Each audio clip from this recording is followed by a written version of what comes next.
ओम श्री परमात्मने नमः. श्रीमद्भगवद्गीता अथ प्रथमोऽध्यायः. धृतराष्ट्र उवाच.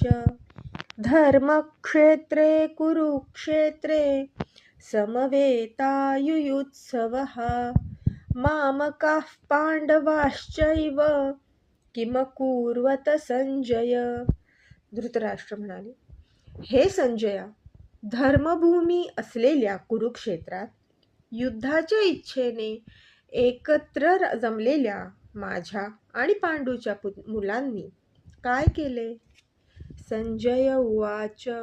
दृष्ट्वा तु पांडवानीकं व्यूढं दुर्योधनस्तदा आचार्यमुपसंगम्य राजा वचनमब्रवीत्.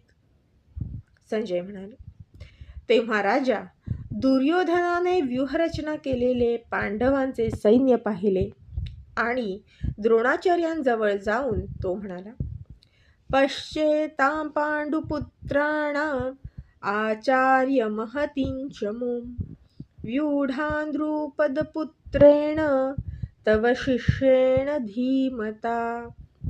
अहो आचार्य, तुमच्या बुद्धिमान शिष्याने द्रुपद पुत्र दृष्टद्युम्नाने व्यूहरचना करून उभी केलेली ही पांडुपुत्रांची प्रचंड सेना पहा.